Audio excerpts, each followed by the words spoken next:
प्रकट करने वाला व्यक्ति बहुत आगे का होता है। इसीलिए तो गुरुवर यहाँ लिख रहे, आलोचन से लोचन खुलते हैं। बात समझ में आती है, सब दिखने लगता है। सामने वाले ने कहा है तो उसकी अपेक्षा से उसने ठीक ही तो कहा है। यदि वो ऐसा नहीं कहता तो हम इस तरीके से सोच भी नहीं पाते। वो तो हमारा हितैषी है, उसके कहने से हमारी आंखें खुल गईं, हमारे को सब बात ख्याल में आ गई। अब उसके प्रति क्या करें? सो आलोचना करने वाले का स्वागत है। आलोचना करने वाले का स्वागत कर लिया गया। यहाँ तो देखने में ये आता है कि आलोचना करने वालों की लिस्ट बनाओ, गिन गिन करके देखेंगे, चुन चुन करके मारेंगे, एक एक को ठीक कर देंगे। हमारे बारे में ऐसा बोलता है, हमारे बारे में ऐसा कहता है। अच्छा, हम देखते हैं, मतलब किसी ने कुछ कहा तो ये व्यक्ति तो उससे बदला लेने को तैयार हो जाता है। तो कहने वाला भी फिर काय को कहेगा? वो सोचेगा भैया इनको इसी में अच्छा लग रहा है, तुम जानो, तुम्हारा काम जानो। लेकिन किसी की आलोचना को सुनकर के सामने वाले को यदि अच्छा लग रहा और धन्यवाद देने का भाव हो रहा तो आलोचना करने वाला भी स्वतंत्रता से कुछ सलाह और दे सकता है। निर्भीक, निडर, निश्चिंत होकर के कुछ और बता सकता है। यदि हम उसकी सलाह को महत्व देंगे, वो हमारे को और अच्छा कुछ बताएगा। और उसकी सलाह को यदि हम विरोध मान करके चलेंगे और उसको दबाने की कोशिश करेंगे तो सामने वाला भी काय को अपना समय खराब करेगा। उसको क्या लेना देना, तुम जानो, तुम्हारा काम जानो। अपनी आलोचना सुन करके चिढ़ जाने वाले लोग बहुत होते हैं। अपनी आलोचना सुन करके नाराज हो जाने वाले लोग बहुत होते हैं। अपनी आलोचना सुन करके आलोचना करने का बिगाड़ करने वाले बहुत लोग होते हैं। लेकिन अपनी आलोचना सुन करके अपनी बुराइयों को दूर करने वाले इस धरती पर बिरले ही होते हैं। इसीलिए कहा जा रहा है कि आलोचना करने वाला हमेशा बुरा ही नहीं होता है, उसके द्वारा कभी कभी कुछ अच्छा भी हो जाता है। आलोचन से लोचन खुलते हैं। लोचन यानी नेत्र, आँखें। आलोचन से लोचन खुलते हैं, सो स्वागत है। ऐसी आलोचना करने वालों का भी स्वागत है। उनके प्रति भी धन्यवाद का भाव है। आलोचना भी समीक्षात्मक होनी चाहिए। समीक्षात्मक आलोचना को समालोचना कहते हैं। और सामान्य से निंदा और बुराई करने की प्रवृत्ति तो दुनिया में प्राणी की होती ही होती है। ये निंदा और बुराई की बात नहीं है, लेकिन जो तटस्थ होकर के अच्छे बुरे को समझ करके आगाह करने के रूप में अपना कर्तव्य समझ करके जो अपनी बात रखता है, वह बात नीति बन जाती है, मार्गदर्शक होती है। और ऐसी उस समय पर रखी गई नीतिगत बात की आलोचना से सामने वाले को मार्गदर्शन मिलता है, नेत्र लोचन खुलते हैं। सो वह बड़भागी भी, वह बहुत दूरदर्शी व्यक्ति भी आलोचना करने वाले का आभार प्रकट करता है, स्वागत करता है। अगली नीति में गुरुवर कह रहे हैं,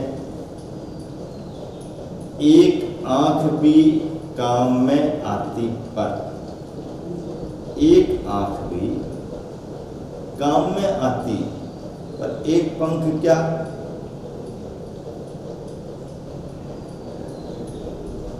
एक आंख भी हो तो भी काम में आ सकती है, पर यदि पंख एक ही है तो क्या करेगा?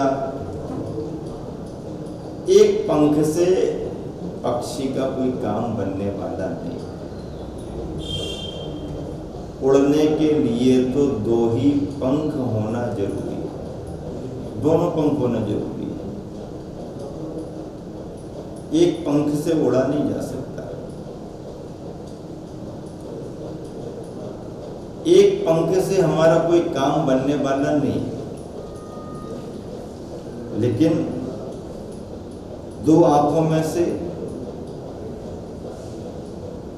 दोनों आंखें नहीं हैं तो भी काम नहीं बनेगा, पर एक आंख यदि है तो एक आंख से कुछ न कुछ काम तो बन ही जाएगा। एक आंख भी काम में आती, पर एक पंख क्या?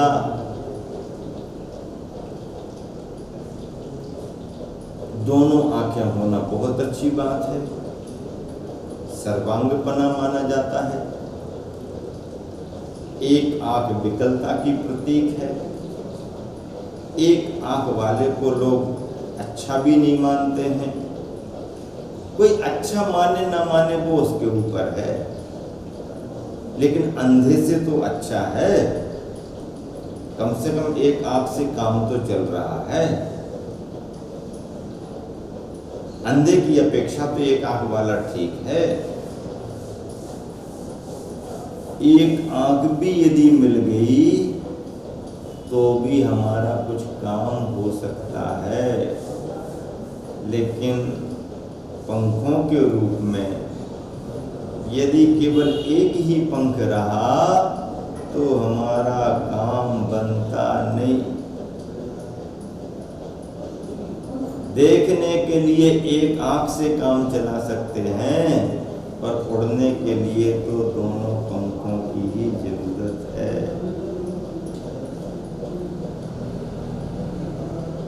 कितना बढ़िया चिंतन दिया गुरुवर ने।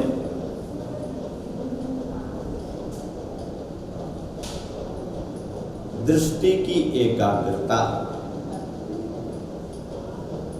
एक लक्ष्य पर मेहनत और पुरुषार्थ करने के लिए तो दोनों पंखों की जरूरत है। एक आंख भी काम में आती, पर एक पंख क्या? आचार्य श्री ने सन 2016 के चातुर्मास में, जब हबीबगंज भोपाल में आचार्य श्री का चातुर्मास चल रहा था, विधान सभा भवन में जब मुख्यमंत्री शिवराज सिंह चौहान के विशेष निवेदन पर और उनके समस्त कैबिनेट मंत्रिमंडल के निवेदन पर, विधानसभा स्पीकर के निवेदन पर आचार्य श्री ने विधानसभा में अपना प्रवचन दिया, उस प्रवचन का इतना महत्व बढ़ गया, इतना महत्व बढ़ गया कि आचार्य श्री ने बहुत दूरदर्शिता से राष्ट्रीय बिंदुओं को रखा और अपने प्रवचन का मुख्य आधार आचार्य श्री ने चिंतन का इसी बात से बना करके रखा कि पक्षी को आसमान में उड़ने के लिए दो पंखों की जरूरत पड़ती है। एक पंख से पक्षी उड़ान नहीं भर सकता। इसी तरह चाहे प्रदेश हो और चाहे देश हो, इसकी प्रगति के लिए दोनों पक्षों की जरूरत होती है। जो जिस समय गतिविधियों का संचालक होता है वो सत्ता पक्ष माना जाता है, और जो उससे बाहर होता है वह विपक्ष माना जाता है। लेकिन सत्ता पक्ष और विपक्ष दोनों विरोधी नहीं होते हैं, अच्छे कार्यों के लिए एक दूसरे के सहयोगी होते हैं। कैसे नदी बहती है तो नदी बहने के लिए दो किनारों की आवश्यकता होती है। दो किनारों के बिना नदी आगे नहीं बह सकती। भले ही एक किनारा दूसरे किनारे से कभी ना मिले, भले एक किनारे का दूसरे किनारे से कोई लेना देना ना हो, भले ही एक किनारे का दूसरे किनारे से विरोधाभास दिखे, लेकिन वह नदी के लिए सहयोगी ही रहते हैं। जब नदी की बात आती है तो दोनों किनारे नदी से बंधे हुए रहते हैं। ठीक इसी तरह अपनी अपनी मान्यताओं से, अपने अपने सिद्धांतों से पार्टियां अपने अपने विचार रखती हैं। लोकतंत्र में अपने अपने विचार रखने की स्वतंत्रता भी रहती है, रखना भी चाहिए। जब तक विपक्ष नहीं होगा, सत्ता पक्ष भी सावधान नहीं हो सकती। सत्ता पक्ष को सावधान रखने के लिए विपक्ष का होना बहुत जरूरी है, लेकिन विपक्ष को ये एहसास होना चाहिए कि वह विपक्ष है, विरोधी पक्ष नहीं है। यदि उसको विरोधी मान लिया, विरोधी बन करके काम करोगे तो बात फिर बनेगी नहीं। अपने अपने विचार रखने की स्वतंत्रता है। विचारों में अंतर हो सकता है, मान्यताओं में भी अंतर हो सकता है, कार्य प्रणाली में भी अंतर हो सकता है, लेकिन भले ही पक्ष और विपक्ष के विचारों में, कार्य प्रणालियों में अंतर हो, लेकिन राष्ट्रीय पक्ष के लिए तो दोनों सहयोगी ही होते हैं। नदी के लिए दोनों किनारे सहयोगी होते हैं जिस तरह, उसी तरह राष्ट्रीय पक्ष के लिए पक्ष और विपक्ष दोनों सहयोगी होते हैं, होना भी चाहिए। यही स्वस्थ राजनीति मानी जाती है। राजनीति का स्तर बनाए रखना चाहिए। एक आंख तो फिर भी काम कर सकती है, पर एक पंख से कभी किसी का काम नहीं बनता। इसलिए कुशल व्यक्ति को अपने जीवन की उड़ान भरने के लिए दोनों पक्षों को, दोनों पंखों को संभालना जरूरी है। दोनों पंख हैं तो आसमान की उड़ान है, और दोनों पंखों में से एक पंख भी गिर गया तो एक पंख से काम बनने वाला नहीं। बिना आंखों के भी काम नहीं बनता, पर आंखों की स्थिति में दोनों आंखें ना हो तो काम बनेगा ही नहीं। पर एक आंख यदि है तो थोड़ा ना थोड़ा काम बन ही जाएगा, पर एक पंख से काम बनने वाला नहीं।